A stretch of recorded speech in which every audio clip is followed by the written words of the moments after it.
কাপুরুষের মতো বন্ধ মসজিদ, মসজিদের সামনে মসজিদের ভিতরে 50 জন নামাজ পড়ছে, সামনে পরিকল্পনা করে 5000 উগ্র হিন্দুত্ববাদী যারা ISIS থেকে কোনো কম নয় সেই সমস্ত গেরুয়াপন্থী উগ্রীরা তারা মসজিদের সামনে গিয়ে কাপুরুষের মতো 50 জন মুসলমান মসজিদের ভিতরে নামাজ পড়ে।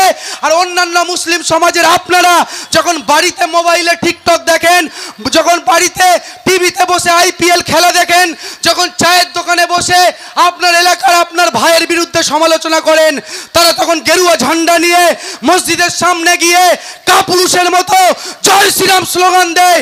আর মসজিদের উপরে উঠে তারা গেরুয়া ঝান্ডাটা লাগিয়ে দিয়ে তারা সোশ্যাল মিডিয়াতে ভিডিও পোস্ট করে দেখায় যে দেখো আমরা কত শক্তিশালী।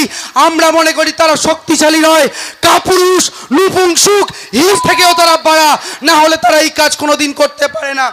মাত্র 1 থেকে 2% ওই শিখ সম্প্রদায়ের মানুষ তারা দীর্ঘদিন ধরে আন্দোলন করে সেই বিল প্রত্যাহার করিয়েছিল। আর আজকে এই ভারতবর্ষে এরা তো ভয়ে জাতি গণনা করায় না। ভয়ে যদি জাতি গণনা করায় তাহলে আজকে যে বলা হয় ভারতবর্ষে কেউ বলে 15 কোটি, কেউ বলে 17 কোটি, কেউ বলে 20 কোটি মুসলমান। এরা ইচ্ছাকৃতভাবে ভারতবর্ষে 30 কোটির বেশি মুসলমান, তাদের শক্তি তাদের ক্ষমতা কতটা আছে এটা দেখানোর ভয়ে তারা কিন্তু তারা জাতি গণনা করছে না। ভারতবর্ষে প্রায় 30 কোটি মুসলমান, এই পশ্চিমবাংলায় কম বেশি 11 কোটি মানুষের মধ্যে প্রায় 4 কোটি মুসলমান বসবাস করে।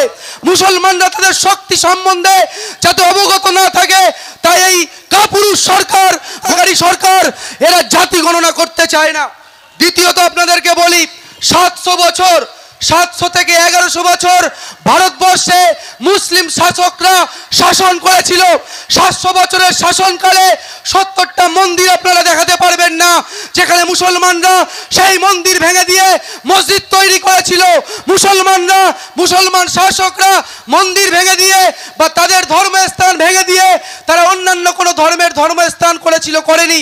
দেখছেন আপনারা কাপুরুষের মতো বন্ধ মসজিদ, মসজিদের সামনে মসজিদের ভিতরে 50 জন নামাজ পড়ছে, সামনে পরিকল্পনা করে 5000 যারা ISIS থেকে কোনো কম নয় সেই সমস্ত গেরুয়াপন্থী উগ্রবাদীরা তারা মসজিদের সামনে গিয়ে কাপুরুষের মতো 50 জন মুসলমান মসজিদের ভিতরে নামাজ পড়ে।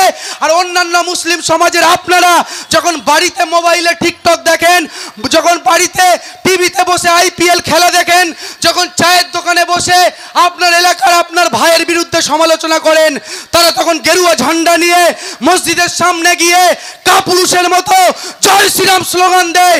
আর মসজিদের উপরে উঠে তারা গেরুয়া ঝান্ডাটা লাগিয়ে দিয়ে তারা সোশ্যাল মিডিয়াতে ভিডিও পোস্ট করে দেখায় যে দেখো আমরা কত শক্তিশালী।